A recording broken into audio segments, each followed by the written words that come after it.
Shalom, Shalom Alaikum Beshem Hamasiyah. Salam sejahtera dalam Kristus. Kita akan membaca surat Rasul Paulus kepada jemaat di Galatia, pasal 2 ayat 11 sampai dengan 14. Kita akan membacanya secara berbalas-balasan. Saya membaca ayat 11, saudara 12, dan seterusnya. Paulus bertentangan dengan Petrus. Tetapi waktu Kefas datang ke Antiokhia, aku berterus terang menentangnya sebab ia salah. Ayat 12.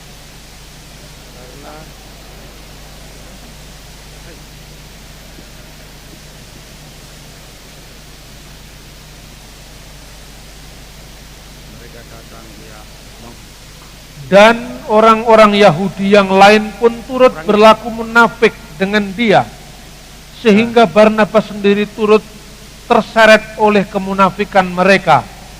Tetapi waktu kulihat bahwa kelakuan mereka itu tidak sesuai dengan kebenaran Injil, aku berkata kepada Kefas di hadapan mereka semua, jika engkau seorang Yahudi, aku bukan secara Yahudi, bagaimanakah engkau dapat memaksa saudara-saudara yang tidak bersunat untuk hidup secara Yahudi? Demikian firman Tuhan, terpujilah Kristus. Saudara-saudara, surat Galatia ini merekam peristiwa konflik antara orang-orang Kristen keturunan Yahudi dan orang-orang Kristen yang sudah terbebas dari hukum atau syariah Yahudi. Kita melihat di sini ada pergumulan berat, bukan sekedar umat biasa, tetapi juga pemimpin jemaat, termasuk Rasul Petrus sendiri. Sebelum kita menguraikan firman Tuhan ini, saya coba untuk memberikan rekonstruksi setting sejarah tentang kejadian di Galatia ini. Yang pertama-tama, kita tahu para rasul itu orang Yahudi. Dan orang Yahudi, saudara bisa saksikan sampai hari ini hidup di Israel. Orang Yahudi memiliki hukum yang sangat keras, syariah bahasa Arabnya, yang sangat keras. Dalam syariah agama Yahudi ada banyak sekali pantangan-pantangan. Misalnya mereka tidak boleh bekerja pada hari Sabat. Ada hukum tentang makanan dan minuman. Ada hukum tentang kenaziran. Dan dalam hukum makanan dan minuman itu misalnya orang Yahudi tidak boleh makan daging babi. Berdasarkan Imamat pasal 11. Orang Yahudi tidak boleh makan binatang yang mati lemas dan darahnya tertinggal dalam tubuh binatang itu. Orang Yahudi tidak boleh makan bukan sekedar babi, onta tidak boleh dimakan. Orang Yahudi tidak boleh makan cumi-cumi. Jadi orang Islam masih mendingan boleh makan cumi-cumi, boleh makan lele. Orang Yahudi babi tidak boleh, lele dilarang, cumi-cumi dilarang. Jadi seafood itu kebanyakan cumi-cumi, tidak boleh dimakan. Itu orang Yahudi. Pergumulan ini dirasakan oleh Petrus, Yakobus, murid-murid lain yang semuanya berlatar belakang Yahudi. Petrus itu dicatat dalam Alkitab pergumulannya tatkala dia harus membawa Injil kepada orang-orang bukan Yahudi. Pertama-tama mungkin Petrus tidak merasakan. Kenapa? Karena selama Yesus masih bersama-sama dengan mereka, Yesus melarang sementara untuk mengabarkan Injil kepada orang-orang di luar batas daerah Yudea. Dia dilarang ke Samaria, dia dilarang keluar Israel. Karena prioritas utama pada saat itu, Injil harus digenapi dulu di kalangan orang Yahudi. Yesus berkata, aku diutus untuk domba-domba yang sesat di kalangan Bani Israel. Ayat ini ditafsirkan oleh saudara-saudara sepupu kita, seolah-olah kekristenan itu hanya untuk orang Yahudi. Padahal maknanya seluruh karya Yesus digenapi dulu di Israel. Setelah itu baru Injil dibawa keluar. Kalau Yesus belum dibangkitkan, belum menggenapi kitab Taurat dan para nabi, padahal pusat Injil itu adalah kebangkitan Kristus, yang diberitakan apa? Karena kebangkitan itu adalah inti ajaran Kristiani, inti keselamatan Kristen. Yesus belum bangkit, yang diberitakan apa? Kalau Yesus tidak bangkit di antara orang mati, dia sama dengan nabi-nabi yang lain. Nabi-nabi yang sekedar memberitakan firman Tuhan dan bukan sang firman itu sendiri. Saudara-saudara yang terkasih, Petrus yang tidak pernah makan babi karena dia tinggal di Israel, waktu itu tidak boleh makan babi, tidak boleh makan cumi-cumi, tidak boleh makan kodok, suike tidak boleh dimakan, coba. Lalu Injil harus diberitakan kepada bangsa lain. Ini semua dicatat dalam Alkitab.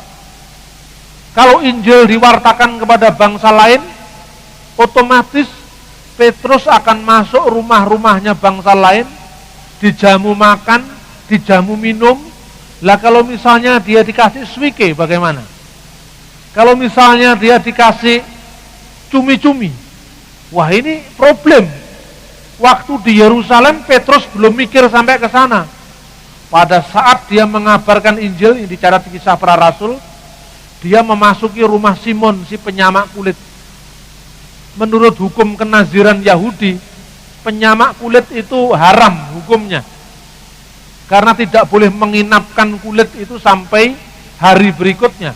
Menurut kitabnya syariah orang Yahudi, yaitu Talmud, memegang kulit binatang yang sudah menginap sehari itu haram hukumnya, najis. Disuruh menginap di Simon si penyamak kulit. Coba bayangkan bagaimana pergumulan perasaan Petrus. Sebentar lagi dia disuguhi makanan mungkin saksangnya orang Batak mungkin, atau apa itu rica-rica B2 mungkin. Wah, ini problem berat. Bukan karena Petrus tahu bahwa semua dalam Kristus hukum haram itu sudah dihapuskan, tetapi karena nggak biasa saja. Sesuatu yang nggak biasa itu kan sulit dimakan. Pergumulan itu digambarkan dalam Kisah Para Rasul ketika Petrus mengalami penampakan ada keranjang yang diturunkan dari surga yang berisi moncongnya babi, yang berisi di situ ada cumi-cumi, ada macam-macam. Lalu Petrus mengatakan, saya tidak makan apa yang haram dalam mulut saya. Lalu suara Tuhan berkata, jangan kamu mengharamkan yang dihalalkan oleh Allah. Ya kan, sampai 3 kali.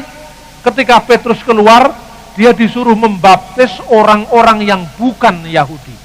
Itulah pertama pergumulan psikologis Petrus. Yang kedua yang dicatat di kisah di Galatia pasal 2. Petrus pergi ke Antiokhia. Kita tahu catatan sejarah, Antiokhia pusatnya di Syria. Yang akhirnya itu nanti menjadi gereja ortodoks Syria itu ya di Kisah Para Rasul pasal 11 ayat 26. Di Syria itu orang pertama kali disebut Kristen. Kristen yang di Syria, yang di Antiokhia, yang dicatat di Galatia ini, Kristen yang berasal dari orang-orang Aram. Orang-orang Aram itu berasal dari Irak, dari Mesopotamia, Irak sekarang ini.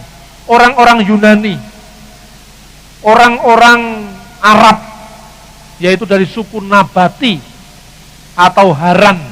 Makanya Paulus pernah berkunjung ke tanah Arab. Itu yang dimaksud Haran di sekitar Syria. Itu keturunan Ismail dari suku Arab.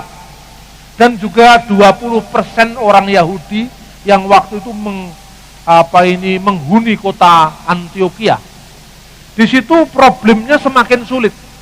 Jemaat yang di Yerusalem yang disebut orang-orang Nosrim atau orang-orang Nasrani. Nasrani itu artinya pengikut Yesus orang Nazaret. Yang di Antioquia disebut Kristen, pengikut Yesus Sang Kristus. Makanya disebut Kristianoi, orang Kristen. Nah, ini sejarahnya. Orang Kristen ini pengikut Kristus dari latar belakang non-Yahudi campur baur di situ. Orang Nasrani yang di Yerusalem pengikut Yesus dari kalangan orang Yahudi dengan hukum-hukum syariah yang tadi disebutkan. Ini sejarahnya. Kemudian budaya mereka, wah, langit dan bumi, tidak sama. Begitu jauhnya corak hubungan antara mereka, sama sekali tidak sama. Di situ terjadi konflik. Ada orang-orang Farisi yang sudah masuk Kristen. Mereka mengajarkan, kalau kamu tidak disunat dan mematuhi hukum Musa, termasuk hukum makanan dan minuman, kamu tidak bisa diselamatkan. Ajaran ini merambah di mana-mana, mempengaruhi orang Antioquia ini. Petrus di saat itu menjadi pemimpin gereja di Antioquia dengan segala macam pengalamannya tadi. Di Yerusalem, soko guru jemaatnya Yakobus.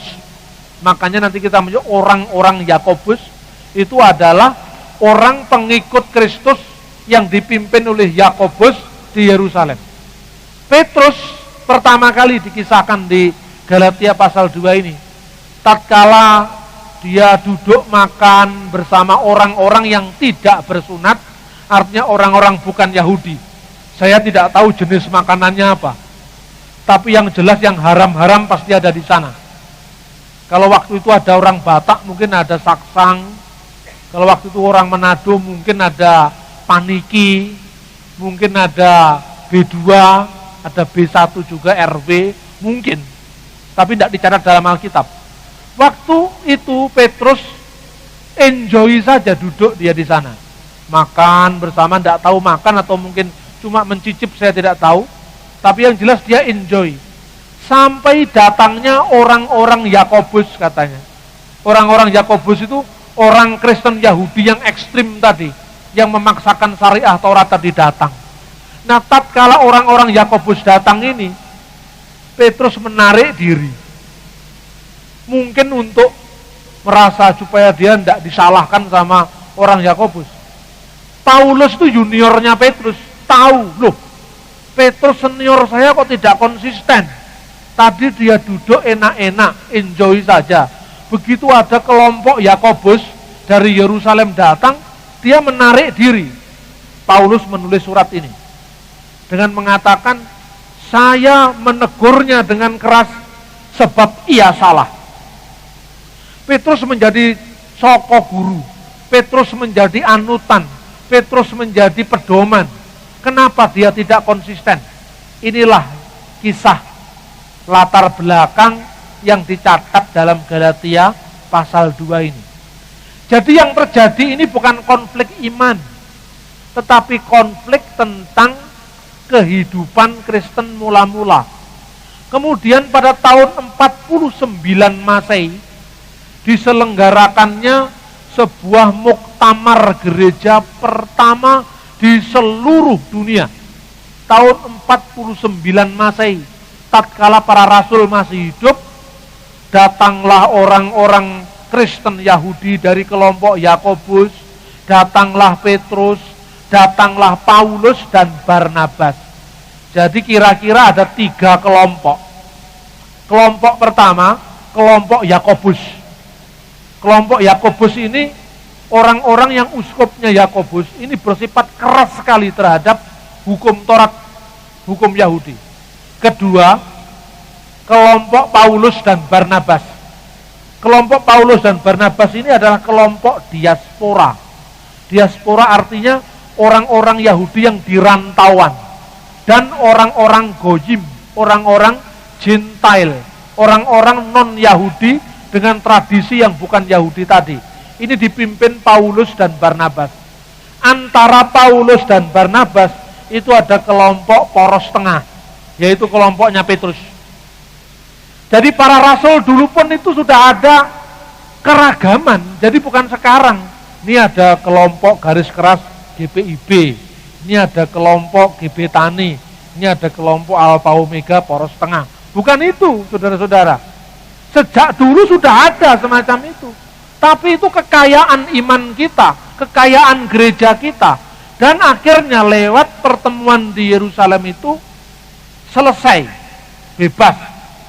Orang Kristen juga yang berketurunan Yahudi, oke, kalau kamu sunat silahkan sunat. Tapi jangan kamu menganggap bahwa kalau tidak disunat kamu tidak bisa diselamatkan. Lalu Paulus menulis, barang siapa menyunatkan dirinya untuk kepentingan keselamatannya, maka Kristus tidak berguna bagi dia. Tapi kalau sunat hanya sekedar tradisi, silahkan, tidak apa-apa gitu loh. Orang yang bukan Yahudi, kamu boleh tidak bersunat, kamu bebas makan apa saja, tapi salinglah menjaga perasaan. Kalau ada saudaramu orang Yahudi, ya jangan kamu paksa-paksa. Ini seperti sekarang ini ada orang Kristen boleh makan apa saja, di tengah kampung Muslim makan RW, nyembelih RW. Nah, itu tidak cocok. Di situ terjadi bagaimana kebebasanmu jangan membuat orang lain menjadi tersandung. Inilah problem jemaat mula-mula. Jadi kesimpulan pertama, konflik antara Paulus dan Petrus ini bukan konflik iman, tapi sekedar kesalahpahaman soal-soal yang dalam bahasa Arab disebut khilafiyah. Soal-soal yang tidak mendasar, hanya soal makanan, soal minuman. Padahal kerajaan surga itu bukan soal makanan dan minuman, itu bukan inti. Intinya adalah iman kepada Kristus, keselamatan di dalam Dia. Nah, dalam konflik ini atau dalam perselisihan ini yang sudah selesai tahun 49 tadi, dalam perselisihan ini Barnabas ikut terseret dalam kemunafikan mereka. Padahal Barnabas itu keturunan Yahudi, kelahiran Iskandaria, kelahiran Mesir, Yahudi diaspora. Dia ini saudaranya Markus, pamannya Markus, si penulis Injil. Barnabas ikut terseret dalam kemunafikan mereka. Hanya itu. Setelah itu clear, setelah itu tidak ada masalah lagi, setelah itu selesai.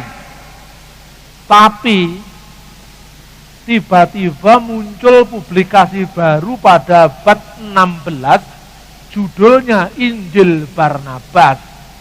Memanfaatkan teks kitab suci ini untuk mencari pembenaran. Apa katanya? Sejak semula Paulus sudah konflik dengan Barnabas. Karena ini menurut Injil Barnabas ini, Paulus itu memalsukan ajaran Yesus. Paulus itu orang yang bertanggung jawab dengan ajaran Tritunggal, ajaran ketuhanan Yesus, ajaran dosa waris, ajaran penebusan. Ini semua karangan Paulus, bukan ajaran Yesus. Karena itu Barnabas mengumpulkan Injil-Injil yang lain yang kemudian dikenal dengan Injil Barnabas. Ini kisah yang sekarang beredar. Aslinya tidak seperti itu. Anda sudah saya kasih penjelasan latar belakang bahwa konflik antara Paulus dan Petrus yang menyeret Barnabas dalam kemunafikan mereka itu hanya masalah-masalah makanan, minuman, cara berpakaian, Yahudi dan bukan Yahudi. Tidak ada kaitan dengan ketuhanan Yesus. Tidak ada kaitan dengan doktrin Allah itu Bapa, Putra, dan Roh Kudus. Tapi publikasi yang namanya Injil Barnabas, kalau Anda pergi ke toko buku Gunung Agung ini ada Injil Barnabas. Dan itu katanya orang Islam adalah Injil yang asli. Karena Injil itu ditulis oleh Barnabas. Kenyataannya Injil itu bukan tulisan Barnabas. Bahkan ini dongeng burungnya begini, kabar burung menceritakan bahwa asal-usul penemuan Injil yang disebut Injil Barnabas itu, ada seorang biarawan rahib namanya Fra Marino yang hidup pada abad 16. Dia seorang pastor yang hidup pada masa Paus Sixtus kelima tahun 1595. Pada suatu hari, kata dongeng burung tadi, dia mengunjungi perpustakaan Vatikan katanya. Di perpustakaan itu kemudian dia menemukan sebuah buku yang berkulit binatang, sampulnya dari kulit binatang, tertulis Evangelium Barnaba katanya. Lalu dia baca. Dia baca penasaran, loh ini kok ada Injil lain selain Injil Matius, Markus, Lukas, Yohanes. Dia baca, lalu tertulis di situ. Begitu dia baca, ada ayat yang mengatakan, tatkala Adam dan Hawa diusir dari surga, Adam menyesal, Hawa juga menyesal. Lalu berdoa kepada Allah, menengadahkan tangan keduanya ke langit. Lalu di langit itu ada tulisan cahaya yang ditulis dengan jari Allah, berbunyi, Asyhadu alla ilaha illallah wa asyhadu anna Muhammadar Rasulullah. Sesungguhnya saya bersaksi bahwa tidak ada ilah selain Allah, dan saya bersaksi bahwa Muhammad adalah utusan Allah. Sekaligus spontan dia langsung masuk Islam. Tetapi Injil itu dicurinya, dimasukkan ke dalam sang mantel bajunya, lalu keluar, dan mulailah dipublikasikan Injil Barnabas yang baru ditemukan dalam tanda kutip tadi ke seluruh dunia. Pada tahun 1907, seorang intelektual Kristen dari Inggris, dari London, namanya adalah Mr.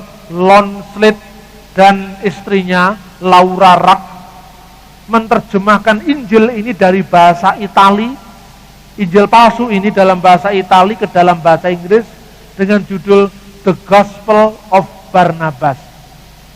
Sebanyak 80 halaman menceritakan kepalsuan Injil ini dari bukti-bukti sejarah yang ada. Pada tahun 1908, Injil dalam bahasa Inggris ini diterima oleh seorang Kristen Koptik, seorang Kristen Ortodok Koptik, namanya Sayyid Al-Duktur Khalil Sa'adah. Ini orang Kristen ini, Khalil Sa'adah ini orang Kristen. Kalau Khalil tangga saya tukang sate. Dia terjemahkan dalam bahasa Arab, judulnya Injil Barnaba, dengan semua telaah kritisnya tadi. Kemudian tahun 1969, ketika Profesor Dr. Ahmad Salabi dari Universitas Al-Azhar menjadi dosen tamu di IAIN Sunan Kalijaga Jogja, dia mulai memperkenalkan Injil palsu ini, seraya mengatakan Injil ini dapat digunakan sebagai alat dakwah kepada orang Kristen. Lalu setahun kemudian, 1970, ditulislah terjemahan bahasa Indonesia dari naskah Arab oleh Bakhtiar Effendi dengan judul Injil Barnabas, sebanyak 2 jilid. Tahun 1980-an dikeluarkan lagi terjemah Injil Barnabas dari naskah bahasa Inggris oleh Rahnib MBA, diterbitkan Bina Ilmu Surabaya. Tahun 1989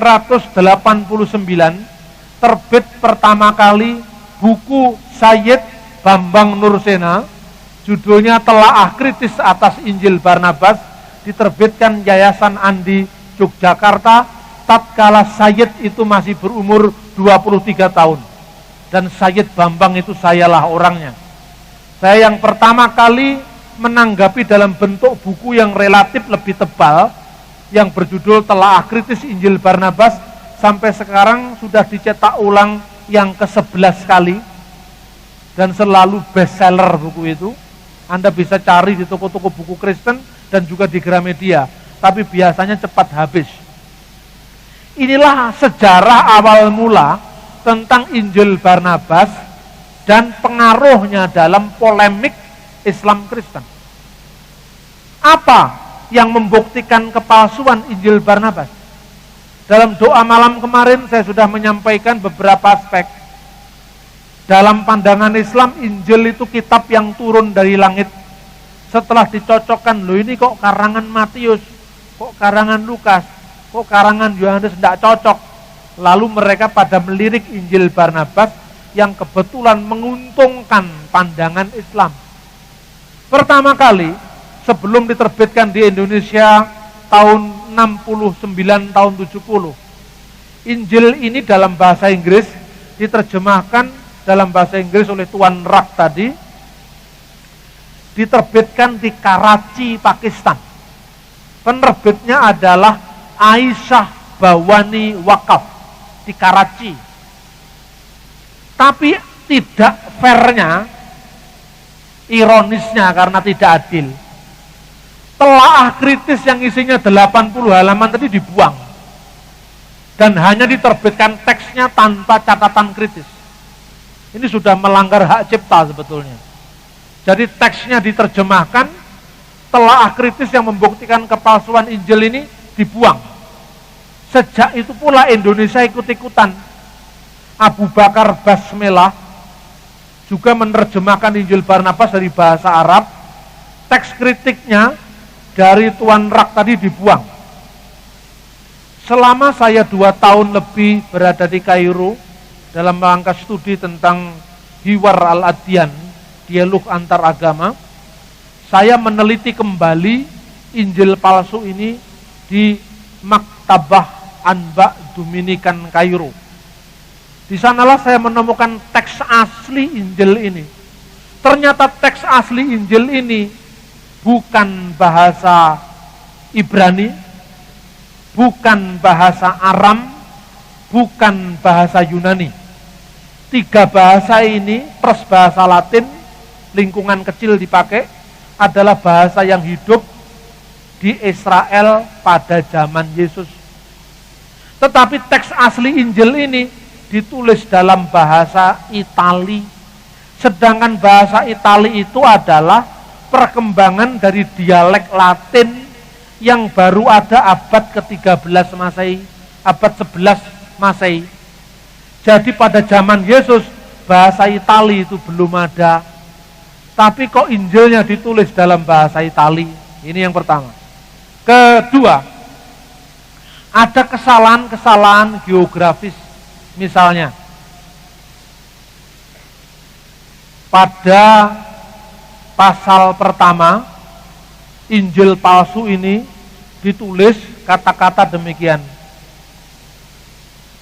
Evangelio Barnaba Apostolo di Yesu Kristo di Yesu Nasareto Ciamalo Kristo. Ini dalam bahasa Itali. Jadi Barnabas, Apostolo, Rasul, Yesus dari Yesus, di Yesu, Nasareto, Yesus orang Nasaret, Ciamalo Kristo, yang disebut Kristus. Jadi pada pasal pertama ini, Barnabas diakui sebagai Rasul Yesus. Kenyataannya Barnabas bukan ke-12 Rasul, tidak termasuk 12 Rasul, tapi Barnabas itu baru muncul kemudian. Yang kedua, dalam teks ini diakui Yesus orang Nasaret bergelar Kristus. Ciamalo Kristo. Pada pasal 96 Injil palsu ini ditulis, Yesus berkata, demi Allah yang jiwaku ada dalam genggaman tangannya, sesungguhnya aku bukan Mesias. Mesias akan datang sesudahku, namanya terpuji, katanya. Lah terpuji itu bahasa Arabnya Ahmad atau Mahmud, seakar dengan kata Muhammad. Jadi Mesias yang akan datang ini namanya Muhammad. Yesus bersabda, demi Allah yang jiwaku ada dalam genggaman tangannya. Ini sumpahnya Nabi Muhammad, dikutip, ditempatkan di mulutnya Tuhan Yesus. Wallahi alladzi nafsi biyadihi. Demi Allah yang jiwaku ada dalam genggaman tangannya. Ini gaya sumpahnya Nabi Muhammad. Yesus tidak pernah bersumpah di Alkitab. Lalu dikatakan, Injil Barnabas yang palsu ini menyebut Yesus adalah Kristus, tapi Yesus bukan Mesias. Lah bedanya Mesias dengan Kristus itu apa, Pak? Itu sama saja. Mesias itu bahasa Latin dari bahasa Ibrani Hamasiah. Hamasiah diterjemahkan dalam bahasa Yunani Kristos. Kristos menjadi bahasa Yunani, bahasa Latin Kristus. Jadi Kristus dengan Mesias itu artinya sami mawon, sama saja. Tapi penulis Injil palsu ini mungkin sekolahnya kurang tamat. Waktu pelajaran ini mungkin diam bolos. Tidak tahu kalau Kristus itu sama dengan Mesias. Adalah aneh. Orang abad pertama hidup di Palestina tidak tahu kalau Mesias itu sama dengan Kristus. Sama dengan orang hidup di Surabaya tidak tahu bedanya, seolah tidak tahu persamaannya antara ayam pitik dengan chicken. Sama dengan dikatakan, makan apa Pak tadi malam? Oh, makan pitik bakar. Saya tidak makan chicken, tidak. Saya tidak makan ayam, makan pitik aku katanya. Ya podo ae, Bes. Pitik karo ayam karo chicken sami mawon. Kalau ada orang yang mengatakan itu, berarti itu bukan orang Surabaya, karena tidak tahu bahwa ayam, pitik, chicken itu sama. Begitu juga penulis ini tidak tahu kalau Mesias dengan Kristus itu sama. Berarti dia bukan orang Yahudi, bukan orang Israel, apalagi muridnya Tuhan Yesus. Gampang membuktikannya. Yang kedua, geografisnya salah. Dikatakan gini, from Jerusalem, Jesus went up to Kapernaum. Dari Yerusalem, Yesus naik ke Kapernaum. Nah ini, padahal Kapernaum itu kota di pesisir pantai Galilea. Berarti Yerusalem lebih tinggi dari Kapernaum. Mestinya from Jerusalem, Jesus went down to Kapernaum.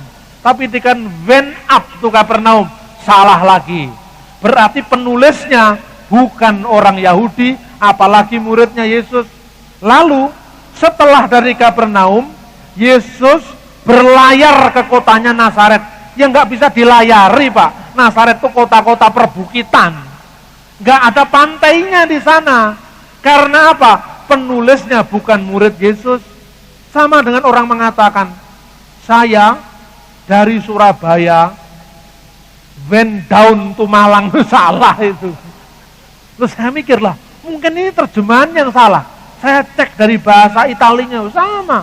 Went up, went down. Saya lihat dalam bahasa Arab. Min Urusalim yasu so'ida ila Kapernaum. So'ida itu naik ke Kapernaum. Mestinya bukan so'ida ila Kapernaum, tapi nazala ila Kapernaum. Ini dalam teks Arabnya.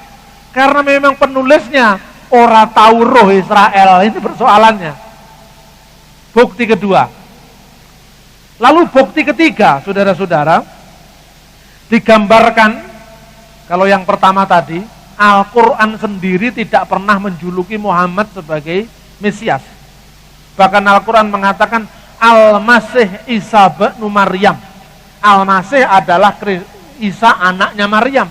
Tidak pernah ada ungkapan Al-Masih Muhammadur Rasulullah, tidak pernah ada. Jadi Injil Barnabas ini tidak cocok dengan Al-Quran sendiri. Jelas. Mau diputar seperti apa lagi? Ada banyak hal, ayat-ayat yang saling kontradiksi dalam Injil Barnabas. Misalnya, situasi politik. Anda bisa membayangkan dalam Injil Barnabas ditulis, Lazarus, saudaranya Marta dan Maria Magdalena, membeli sebuah desa, yaitu desa Magdala. Abad pertama, orang Yahudi dijajah Roma. Jangankan membeli kota, tidak terbayangkan. Semua dikontrol orang Yahudi, dikontrol orang Romawi. Tidak mungkin. Ini hanya mungkin membeli kota, membeli pulau. Itu hanya mungkin setelah era kapitalisme di Eropa. Berarti Injil ini produk Eropa, abad pertengahan. Terus kemudian, Yesus mengusir iblis untuk memasuki babi. Lalu babi itu berlarian memasuki tong-tong tempat untuk menyimpan air. Nah, zaman abad pertama Masehi tong itu belum ada. Yang ada tempayan. Ini tidak cocok lagi. Tong itu setelah revolusi industri. Anda bisa cek abad 10 itu tong itu mulai ada. Sebelum abad 10 semua tempayan. Sama dengan misalnya kalau orang sekarang mau nulis zaman Belanda. Maka Tuan Residen menyuruh saya untuk membangun gedung dari semen 3 roda. Loh, semen 3 roda belum ada. Zaman Belanda, semen itu belum ada. Kalau melekatkan ini pasir dengan gamping, itu pakai itu, tetesnya tebu. Semen belum ada. Semen itu baru ada periode tahun 70-an. Lah jadi kelihatan bohongnya. Dari sinilah perlunya kritik sejarah. Lalu yang lebih bohong lagi, liturgi abad pertengahan dimasukkan ke sabda Yesus. Misalnya gini, Yesus berkata, hati-hatilah kamu, wahai murid-muridku. Sesungguhnya Allah, jadi gaya Yesus ngomong itu seperti Nabi Muhammad bicara itu. Sesungguhnya Allah akan melaknati setiap orang yang musyrik kepadanya, yang syirik, yang menyekutukan dia. Katanya, karena perbuatan syirik itu berasal dari syaitan, berasal dari setan.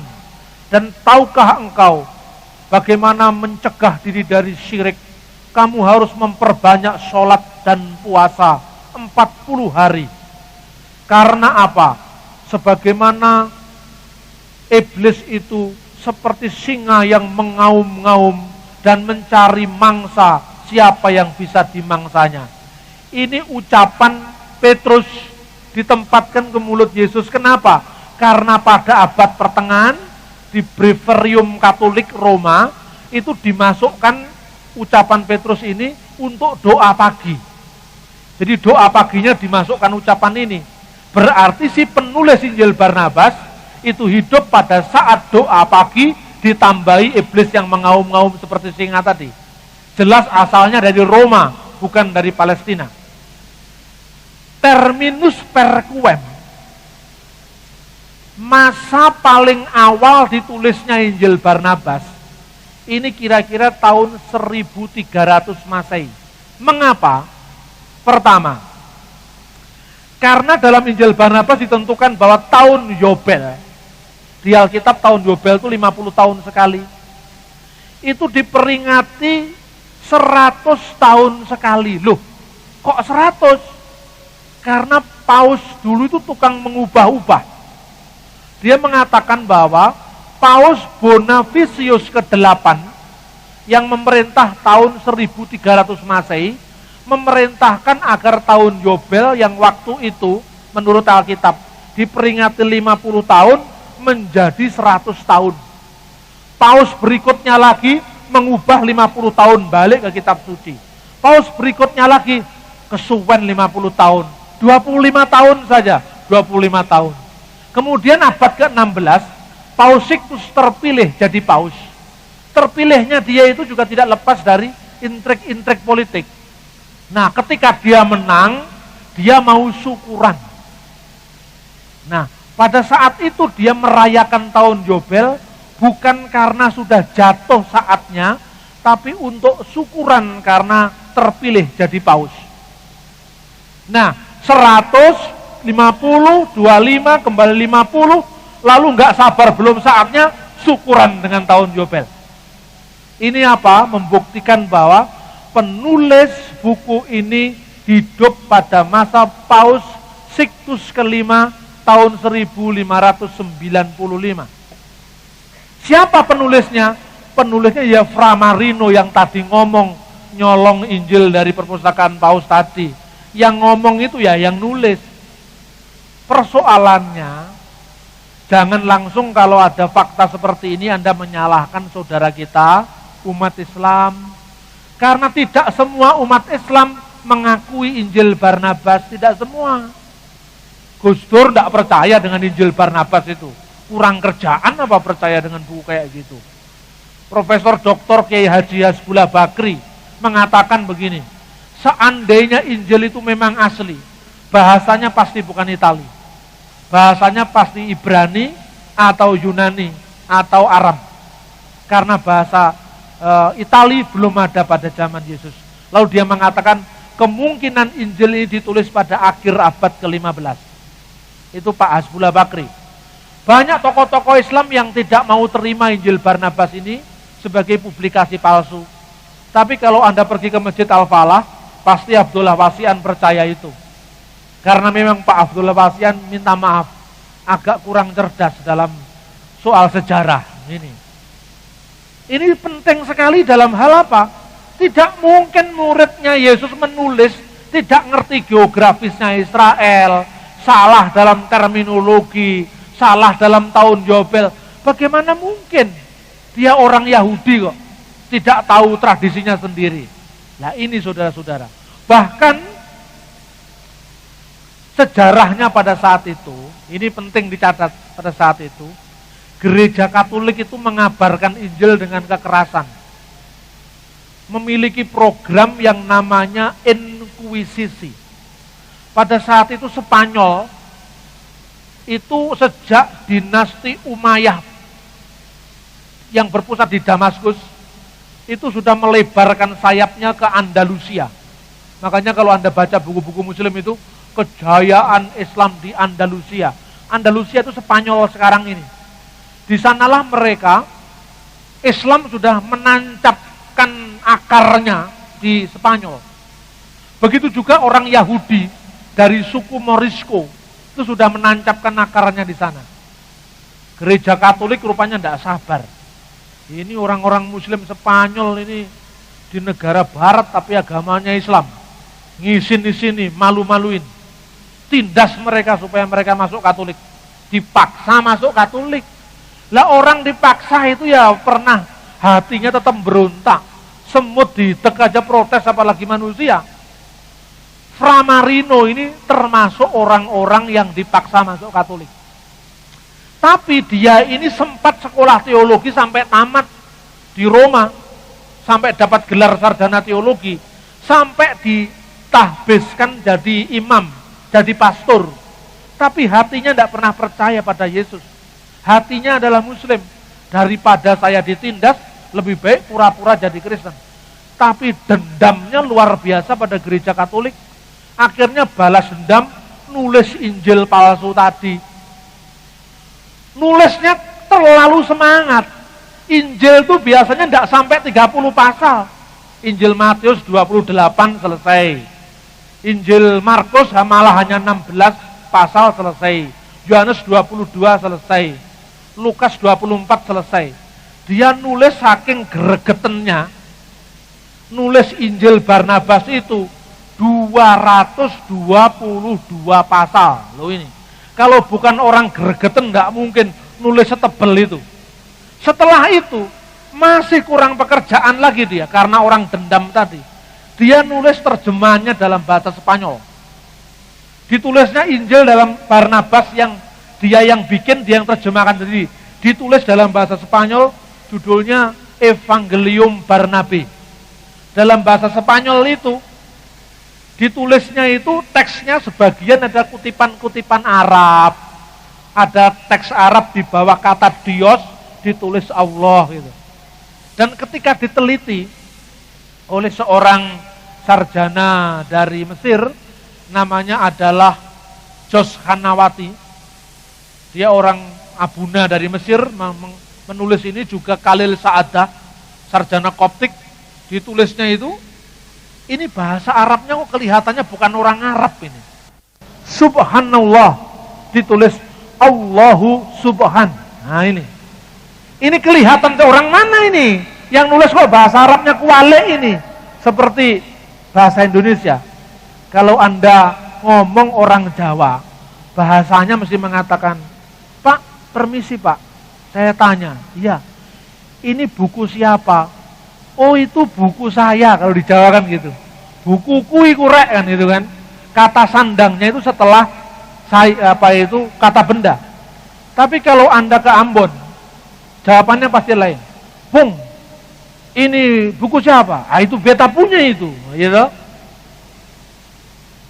Jadi itu saya punya buku. Itu saya punya istri. Itu saya punya gereja.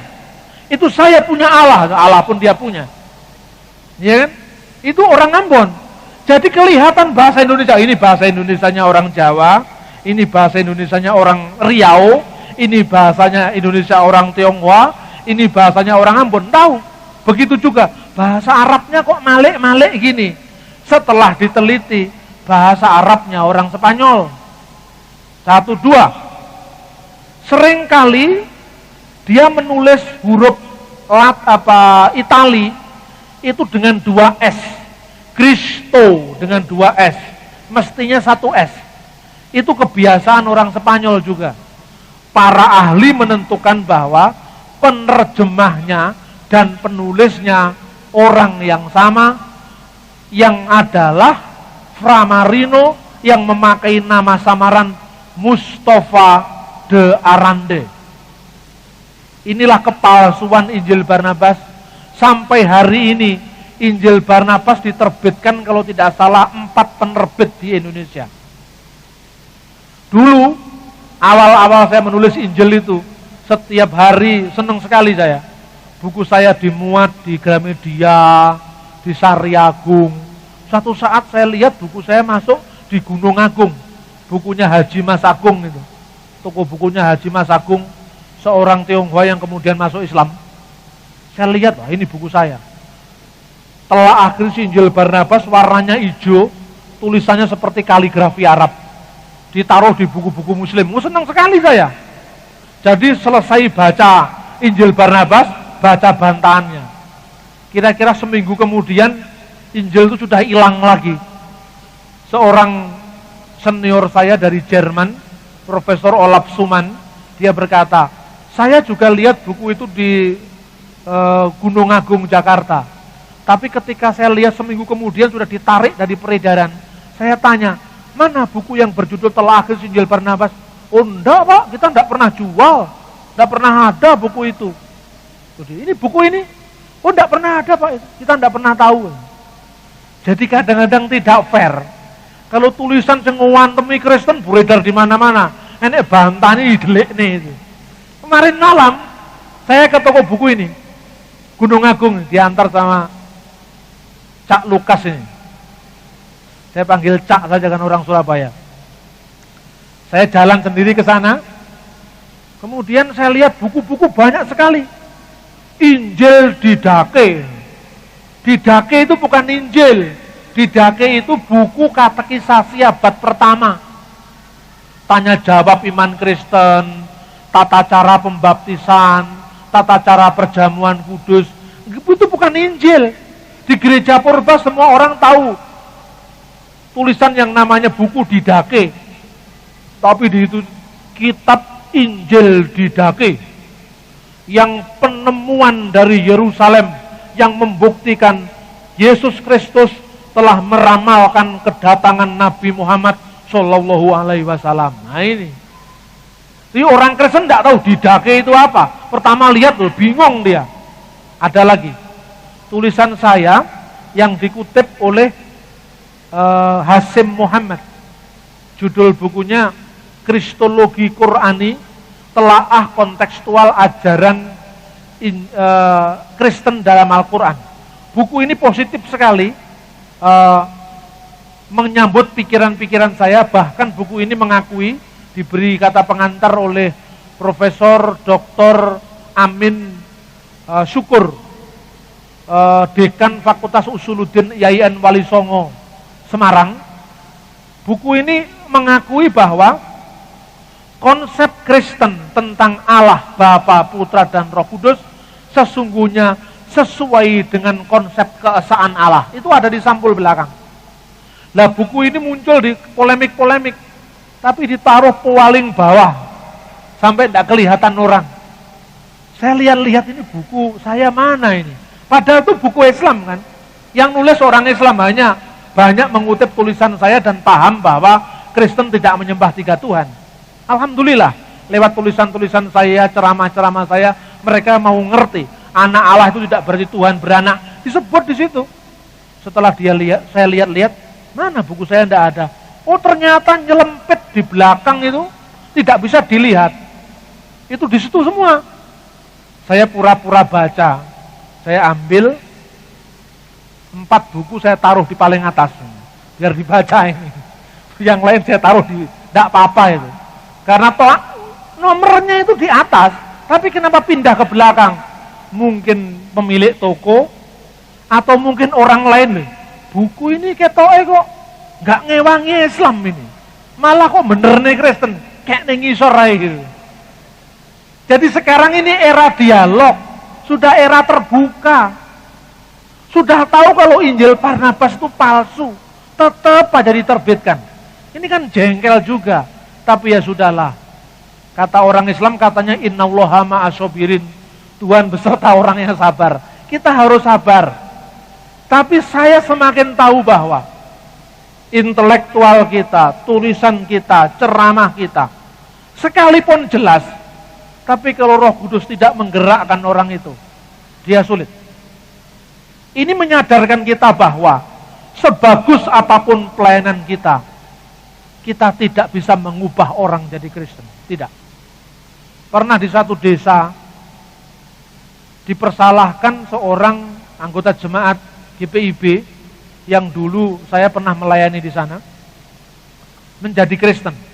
Dipersoalkan di kantor desa. Kok KTP-nya pindah Kristen? Kemudian dipersoalkan. Ini kristenisasi. Saya balik. Tidak ada Pak kristenisasi Pak. Loh kok bisa? Yang mengkristenkan itu pemerintah, pejabat desa. Lah kok bisa? Yang rubah KTP kan sampean. Yang nulis KTP-nya Kristen itu kan sampean. Kita tidak butuh KTP Kristen atau Muslim. Kristen itu ada di hati. Loh kok bisa gitu? Tidak seorang pun bisa mengubah iman pikiran seseorang kalau bukan Roh Kudus. Itu keyakinan saya. Jadi kristenisasi tidak ada. Yang ada evangelisasi, penginjilan. Penginjilan itu pengumuman Yesus itu juru selamat. Sopo sing percaya munggah swarga, sing ra percaya karepmu, itu loh. Itu Injil. Lah kon percaya, alhamdulillah, gak percaya gak apa-apa. Itu namanya pengumuman. Islam juga gitu. Katanya berdakwah illa billati hiya ahsan, kecuali dengan cara yang sebaik-baiknya. Kalau berdakwah itu manggil, da'a itu memanggil. Berdakwah itu memanggil orang ke jalan Allah. Kalau mau silahkan, tidak mau tidak apa-apa kan gitu. Lah sekarang di televisi ada pengislaman. Itu yang pagi itu loh, yang Arifin Ilham, yang jenggotnya kecil itu kalau berdoa seperti orang karismatik kalau berdoa. Jadi sebelum Arifin Ilham itu sudah ada orang karismatik. Berdoa, mereka nyanyi dulu. Setelah nyanyi, dia mengatakan, ya Allah, hamba-Mu ini lemah, tidak mampu berbuat apa-apa ya Allah. Engkaulah Malikul Muluk, Raja segala raja. Lihatlah kami ya Allah, saudara-saudara. Ini kan cara karismatik sebetulnya. Dicontoh, enggak apa-apa lah.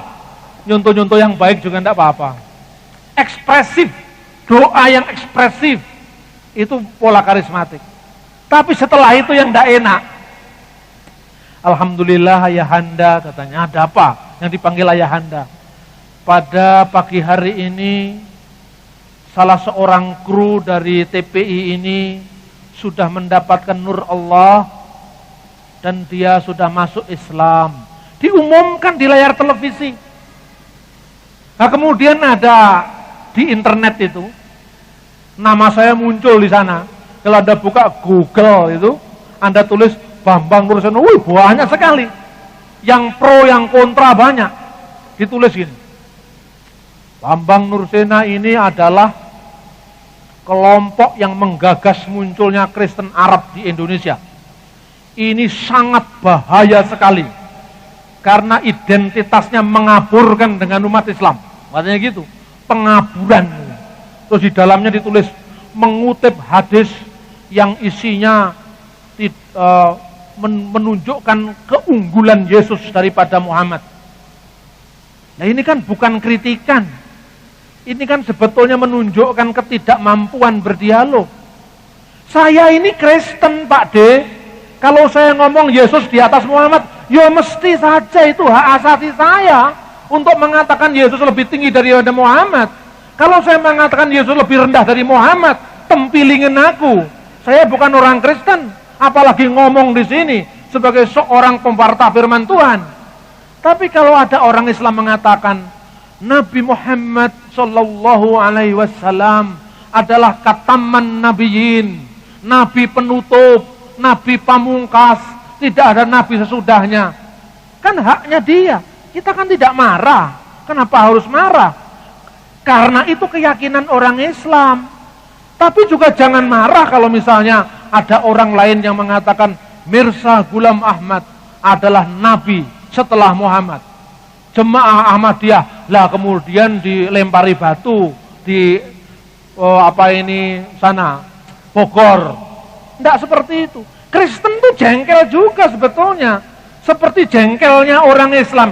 Kok setelah Muhammad ada nabi? Kita juga kadang-kadang mikir, lah Yesus itu sudah menjadi puncak pernyataan ilahi.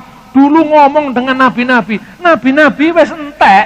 Saiki anak Allah langsung. Firman Allah langsung turun ke dunia. Kok masih ada nabi lagi? Loh itu kan nabi mereka, bukan nabi saya, titik sudah. Tidak usah usil dengan orang lain. Bahkan Kristen dirongrong dengan ajaran lagi yang namanya Mormon. Mormon di Amerika, dia mengatakan nabi setelah Kristus yang menyempurnakan gereja Kristus adalah Joseph Smith. Nah, satu negara bagian di Amerika, Utah, mayoritas Mormon. Tapi hak asasi silahkan. Wong Yesus mengatakan, biarkanlah ilalang itu tumbuh bersama gandum sampai musim menuai, kan gitu. Setiap agama punya pandangan, agama saya, pilihan saya benar. Kalau demi dialog saya mengatakan pura-pura sama dengan orang lain, itu munafik namanya. Kita harus ngomong terang-terangan, kita berbeda. Dan berbeda itu tidak berdosa. Berbeda itu indah. Ke dalam saya ingin orang yang dengar saya, ikut saya. Tapi kalau enggak mau ikut, masa tak paksa? Enggak bisa. Inilah situasi di masyarakat modern. Karena itu, kita kurang apa? Dirongrong dengan Injil Barnabas. Ya sudah, sabar. Jangan menyalahkan Islam. Itu dulu salahnya kita sendiri. Kenapa Paus diktator?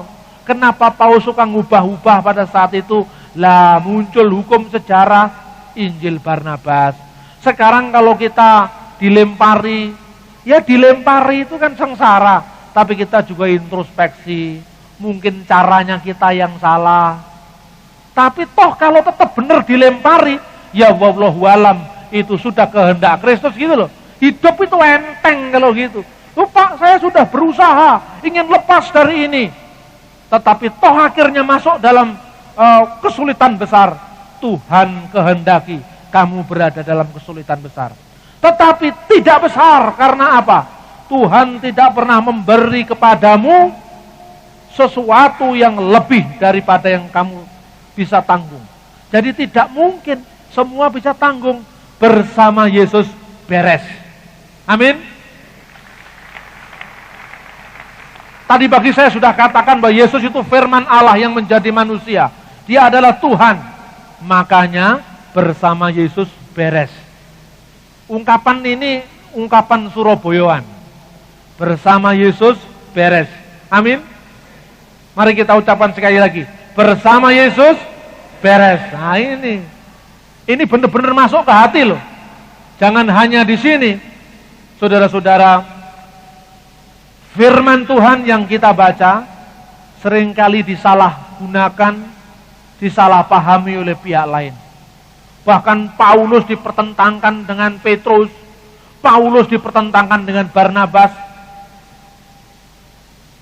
Tetapi orang Kristen siap untuk berdialog, siap untuk menjawab, mempertanggungjawabkan pengakuan iman kita kepada setiap orang yang menanya kita tentang pengharapan yang ada pada kita.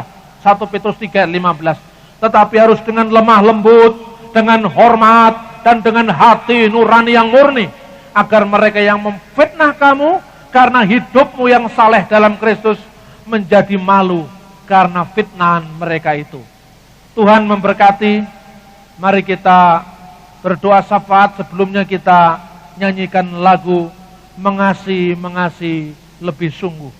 Bapa surgawi, Allah yang kekal, yang maha esa, yang tidak ada ilah kecuali Engkau, yang tidak beranak dan diperanakkan secara fisik, tetapi Engkau telah mengangkat kami sebagai anak-anak-Mu, karena firman Allah yang menjadi manusia, yang kami sebut juga firman Allah itu anak Allah, tanpa mengartikannya secara primitif, bahwa Engkau adalah beranak dan diperanakkan. Kami mengucap syukur Bapa, karena itulah kasih-Mu semakin nyata dalam kehidupan kami. Di hadapan tahta-Mu yang kudus ya Bapa, kami berdiri, membawa kelemahan-kelemahan kami, membawa sakit penyakit kami secara jasmani maupun rohani. Dan kami menengadahkan tangan kami kepadamu Bapa. Lihatlah kami masing-masing. Kami Tuhan, dengan jeritan hati kami masing-masing, kami mengangkat segenap persoalan kami, problema kami, sakit penyakit kami.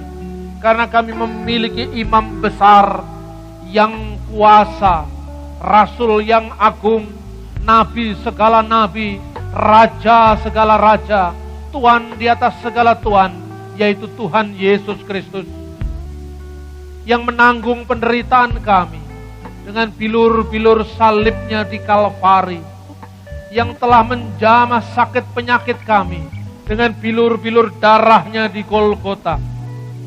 Tuhan, ketika kami sakit, kami percaya saudara-saudara kami yang sekarang ada di sini yang mungkin punya sakit penyakit, yang sedang mengangkat tangan kepadamu, Tuhan tilik mereka dan di dalam nama Yesus Engkau sembuhkan mereka. Mereka yang berada dalam sakit penyakit secara rohani, karena pergumulan, karena sakit hati, karena menyimpan dendam, melalui kuasa pengampunan-Mu Bapa, di dalam nama Yesus kami lepaskan segala macam roh dendam, sakit rohani yang menghantui jalan pikiran kami ke depan dan hidup kami ke depan, dan Engkau mengganti dengan kuasa pengampunan-Mu Bapa. Kami berdoa untuk orang-orang yang membenci kami. Sesungguhnya kami mengasihi mereka. Ajar kami untuk mewujudkan kasih itu justru kepada orang-orang yang menyalahpahami kami. Ajar kami untuk paham orang-orang yang salah paham. Ajar kami untuk mengerti terhadap orang-orang yang salah mengerti. Ajar kami untuk tidak membenci kepada orang-orang yang membenci. Ajar kami untuk mengasihi justru orang-orang yang tidak mengasihi kami Bapa. Karena dengan begitu, Injil nyata dalam kehidupan kami. Kami tidak sekedar memberitakan Injil sebagai teori-teori, sebagai fakta-fakta sejarah. Meskipun itu menguatkan kami, tetapi Injil adalah kasih nyata Kristus yang melanda segenap kehidupan kami. Ajar Tuhan kami untuk kami mengampuni setiap orang, untuk bisa memahami orang lain yang berbeda, dan tidak memaksakan kebenaran kami, sekalipun kebenaran kami sungguh benar, karena Engkau Allah yang maha benar. Tetapi kami memberi ruang pada orang lain, karena Engkau pun tidak pernah memaksa orang untuk mengikuti jalan-Mu Bapa.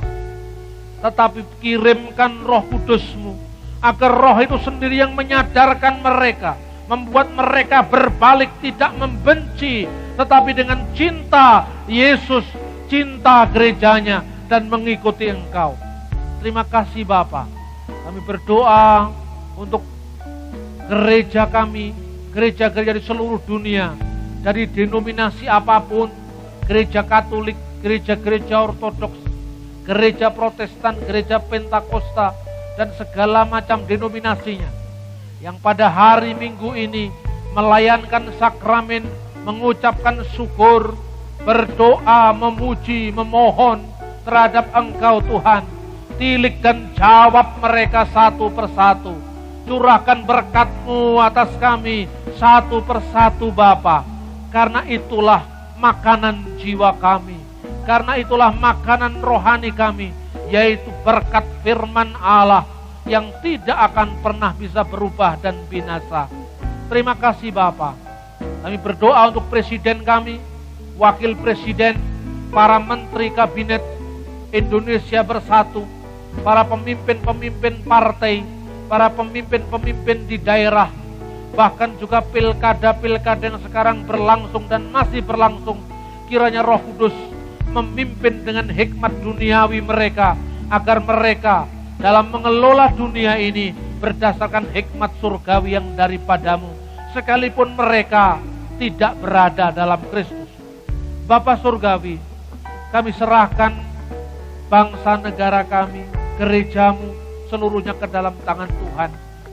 Kami juga berdoa untuk saudara-saudara kami yang berada dalam pergumulan dengan pekerjaan mereka, bisnis mereka, anak-anak sekolah kami yang berada di perguruan tinggi juga Tuhan, dengan biaya pendidikan yang semakin mahal. Beri Tuhan memberikan kami hikmat dan berkat-Mu agar mencukupi setiap kebutuhan kami, karena kami percaya bahwa Engkau tidak akan pernah meninggalkan anak-anak-Mu dalam kekurangan, dalam kenestapaan, dalam kemiskinan. Kami percaya Engkau memberkati kami karena Yesus Kristus Tuhan kami. Terima kasih Bapa, agar semuanya itu menjadi bukti bahwa Engkau mengasihi kami anak-anak-Mu, dan dunia melihat, dunia menyaksikan betapa anak-anak-Mu diberkati, sehingga membedakan kami dengan yang lain, khususnya berkat rohani yang tidak pernah bisa musnah, sekalipun tubuh kami akan mati. Terima kasih Bapa, terima kasih. Kami juga berdoa untuk kegiatan pekabaran Injil di seluruh dunia. Kiranya Tuhan memberikan hikmat, urapan-urapan yang baru, metode-metode yang baru, melalui Roh Kudus. Semuanya mungkin, karena tidak ada yang tidak mustahil bagi Tuhan. Terima kasih Tuhan, terima kasih. Kami sudah berdoa, kami menyeru nama-Mu, kami mengucap syukur hanya di dalam nama Yesus yang sudah mengajarkan kami berdoa. Abanalladzi fis samawat liyataqaddas ismuka liyati malakutuka litakun masyiatuka ma fis samai kadzalika 'alal ard. Kubsana kafafana adinal yaum waghfir lana dzunubana kama naghfiru nahnu aidan lil mudnibina ilaina wa la tudkilna fit tajribah lakinna jinna minasirir. Bismillah biwalibni wa rahil kudus al ilah waqid.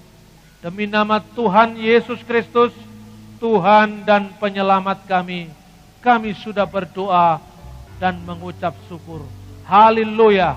Kita semua yang percaya sama-sama kita ucapkan amin. Tuhan memberkati. Shalom.